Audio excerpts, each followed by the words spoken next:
我真的是强烈的感觉到了金路非常想要做这件事情，就感觉好像如果这件事情不做的话，就会在我们俩之间造成一个非常大的裂痕。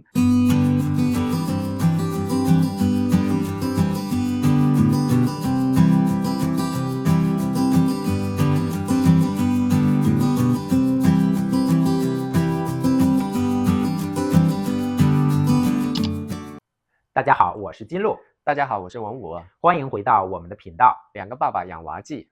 上一个视频呢，我们挖了一个坑，说购买比特币是我们结婚10年以来最大的矛盾。那今天呢，我们就把这个坑填一下，来跟大家聊一聊这个话题。那我们今天呢，将从3个部分来跟大家分享。第一个部分呢，跟大家分享一下我们2个是怎么解决冲突的，我们解决冲突的机制。第二个部分呢，跟大家分享一下我们对于投资方面我们2个人的理念的不同。那第3个部分呢，就聊一聊买比特币是怎么成为我们2个之间的一个很大的一个矛盾的。那首先第一部分是我们2个人怎么解决矛盾。那有些人会说，你们2个人看起来感情挺好的，那你们2个会吵架吗？那其实我们2个人其实不怎么吵架，对吧？因为我们俩都不是那种很喜欢通过吵架这种方式来解决问题的人。对，然后我经常是我们有的时候会有一些小的冲突，有的时候我有情绪的时候，我会提高音量，然后这个时候呢，文武就不说话了，所以想吵也吵不起来了。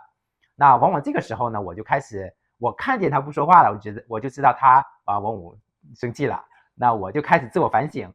我会想自己是不是有些地方做的不对呀，然后慢慢的就是说2个人冷静下来，很快就把这个冲突给处理好了。那这里边呢，我就想到一个小故事。有一次我们2个人周末想去开车去大华买菜，就99 Ranch 然后早上的时候呢，我就吃了早餐，然后文武呢早上一般不怎么吃早餐，就喝一杯咖啡。然后出门之前呢，我就问他，我说你要不要吃点东西啊？然后文武就说不用。然后我们就去买菜，买菜回来以后准备开车回家，这个时候文武就说，哎呀，我好饿呀。这时候我就心里面就开始怒火中烧，然后我心里面就冒出2个字来，就是我小时候我爸经常喜欢说的2个字，该，活该。活该。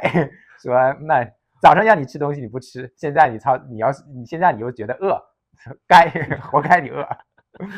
但是我没有把这句话说出来，因为我还是会自我反省自我提高的。这个时候呢，就我会想方设法让自己冷静下来，然后开始呢，我就开始自我反思。我在想，我为什么会有这样的情绪发生？那我想到给出自己的一个结论呢，就是说一个方面，我觉得自己是一个对自己要求很严格的人，那随着呢就对身边的人要求就很严格了，有一种完美主义的倾向。那当大家出现一些坏的情绪，或者说出现一些突发状况的时候，比如说我突然觉得，哎呀，他说他很饿了，那我就觉得，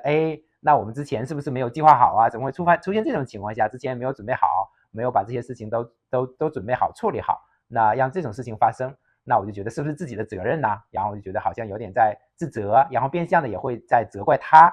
觉得他当初问他吃东西他不吃，然后现在反过来又说饿，所以这个看起来是一个冲突，但其实并没有，这个冲突并没有真正的发酵，并没有产生，那我自己就把这个冲突本身就消化掉了。那我也想到了另外一件非常小的事情，也是开车出去玩或者是出去买菜干啥的。然后那个时候我是刚刚拿到我的 driver's license， 然后我的学车呢都是金路教的。然后我拿到这个 driver's license 不久以后呢，然后有一天我就开车出门，金路就坐在我边上。然后我记得我们是马上要从一个 ramp 一个支路上到一个高速的主路上面去。那我们知道上那个主路之前呢，就是要先看一看那个主路那边是不是有车过来呀，就是最外面的那个车道。然后呢，我就看了一下，没车，然后我就慢慢悠悠的开到那个高速上面去，也没有及时的迅速的把车速给提升上去。结果那个时候就非常严厉的批评我说你这不应该呀，你要是不快点把速度加起来的话，那很有可能会造成后面的这个车冲上来撞上了。那当时我就觉得，那我又没看见什么车，然后我这不就在慢慢的在加速嘛，虽然说不是很快速的加上去，然后我心里面就有点小小的委屈，我就想这有什么好值得生气的事情，然后我心里面也觉得也生气起来了。然后我们俩就沉默了有一小会儿，完了以后呢，我就觉得哎呀这么尴尬下去也不是个事儿，然后我就突然噗嗤的笑了一声，故意的笑了一下，然后就跟金路说啊，这也没什么大不了的啦。然后慢慢的2个人就又恢复正常了。所以就说我们这个小的矛盾呢，就会很及时的就被化解了，所以也不会产生特别大的矛盾。那我们俩呢，其实还有一个比较正式的一个解决冲突的一个机制。比如说一件事情我特别想做，但文武呢有点不想做，那这件事情呢可能就做了。另外一种情况下，比如说有一件事情文武特别想做，那我呢就说一般般或者有一点不想做，那两个叠加一下，比如说文武是正3，我是负1，那叠加一个变成正2，那这件事情可能就是去做了。那类似的话，就是说我们可能每个人心中都有一个系数，从正5到负5，然后两个人叠加一下，最终会决定这件事情到底要不要做。OK， 这就是我们两个人处理冲突以及矛盾的一些方法吧。那第二部分呢，我跟大家分享一下我们投资方面的理念的不同。那文武说一下你投资有些什么样的理念呢？ OK， 我的投资理念是非常高度契合巴菲特老爷子的所谓的价值投资长期持有的这么一个投资方案。当然我个人的那个投资理念就更加简单，就是长期持有指数基金，特别是美股的指数基金，然后定期买入，长期持有。然后我呢就是希望看到10几年、20年以后的这个收益变得非常的巨大。那我的投资理念呢，就相对来讲更激进一些，愿意承担更多的风险，但是可能会带来更多的收益。那这里面想到了，其实我们两个人还有2个梦想。那我有一个梦想就是要买一个大房子，就想买一个更大的房子。然后我们两个呢，其实有一个共同的更大的梦想，就是说再生2个娃。对，就是如果经济条件允许的话，我们想再生2个孩子。但是呢，就是根据我们现在的这种经济情况呢，我们这2个只能称之为梦想，就偶尔会想一下。所以我就希望能够承担更大的风险来进行投资，就说有可能我们的2个梦想也许能够实现了呢。那接下来呢，我们就聊一聊买比特币这件事情是怎么成为我们2个人之间的一个矛盾或者冲突的。那这件事情可以追溯到2021年的时候，那个时候比特币是上一个牛市刚刚下来的时候。那个时候呢，就开始，因为其实我很早就知道比特币，但是一直也没有去购买。然后2021年的时候，我做了一些调研，然后觉得更深刻的理解了这件事情，然后觉得比特币长期来讲我是比较看好的，所以从2021年开始，我就跟文武商量，我想去买一些。我们俩商量的结果呢，就说我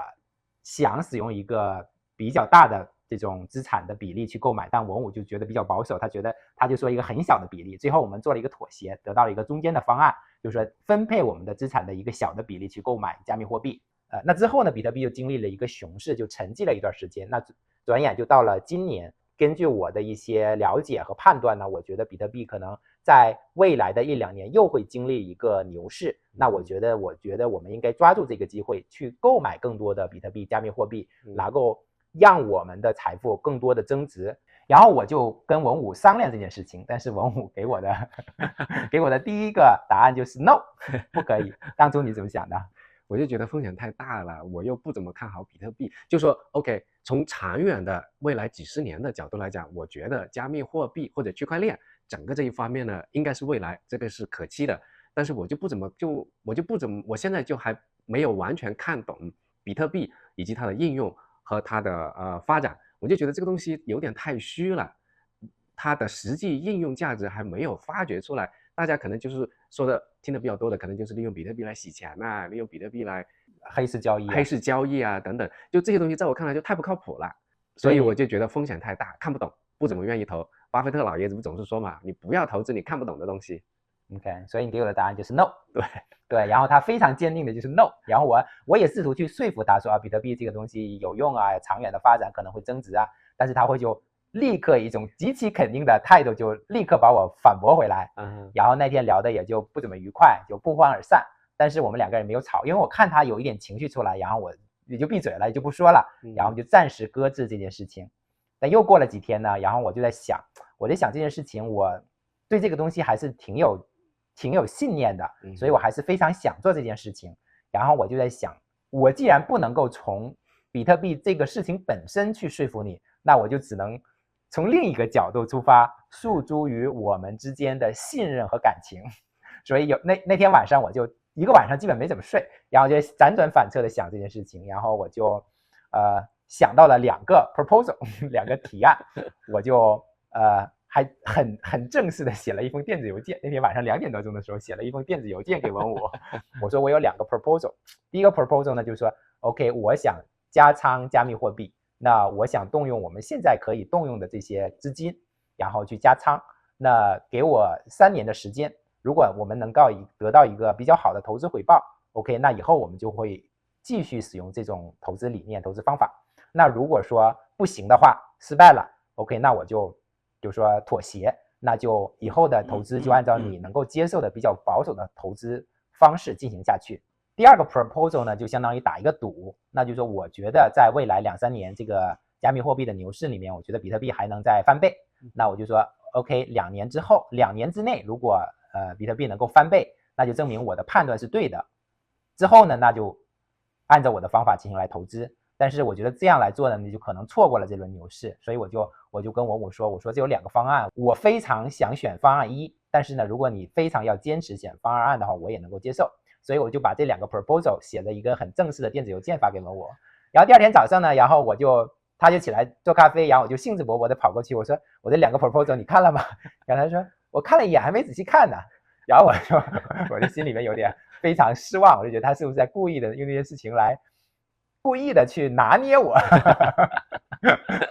然后我就说那你要不要看一下，我就把手机拿出来给他，然后他就仔细的看了一下，然后他就说那好吧，那就选方案1吧，然后我就非常非常 surprise， 我就觉得哎怎么这么痛快的就答应了，你当初是怎么想的？其实我早上起来的时候我有看你的邮件，虽然我没有特别仔细看，但是我内容我都看了，我心里其实是有点数的，但是基于主要是2点原因。第一点原因就是我真的是强烈的感觉到了金路非常想要做这件事情，就感觉好像如果这件事情不做的话，就会在我们俩之间造成一个非常大的裂痕，那其实是我更不愿意看到的。所以我就说那既然基于这一点考量，我肯定是要支持他了，在我感觉的话，那既然要支持，那就是最高程度的支持，也没得必要拖拖拉拉的搞什么条件式的支持，所以我就选了第一个方案。但是同时呢，我心里面其实也觉得，首先第一，我的个人的投资理念确实是过于保守，这个过于保守是针对于我们现在的经济能力和抗风险的能力，应该是我们人生当中比较高的一个时间段。再过10年，可能真的我们的这种抗风险的能力就会逐渐降低，越往后我们的这种投资方案就应该是要更趋于保守。如果我们现在就已经是最保守的状态的话，我们的未来当然是可期，但是我们的财富增长也是相当缓慢的，这是第一个考量。另外一个考量呢，就是说那我因为我的工作比较稳定嘛，那我也有我的养老金啊，我们小孩也有存这种大学教育基金啊，然后我将来退休以后还会有攀行啊，然后我的工资收入也比较稳定呢，这个呢其实就已经给我们家给了一个非常稳定的基石，就是说我们未来的生活也不会比现在差了，这一点是可期的。那所以其实从这个角度来说也没什么太大不了的，所以基于这2点考量呢，我就同意了金路去利用我们家现在可以操控的这些余钱去做比较有风险的投资。对，其实我也考虑到了这一点，就是说我们承担了这个风险，虽然这项投资方面风险比较高，但是呢，就像你说的，我们真的有这个保底，你的工作呀这些passion保底了，并且呢，我们也还有一个底线，我们会守住，就是说不会去借钱去投资，不会用杠杆来投资，就是不会说血本无归，不会说真的变成负债，这个底线我们也会守住。所以最终的结论呢，就是说文武同意了我的方案，用我们可以动用的资金呢去加仓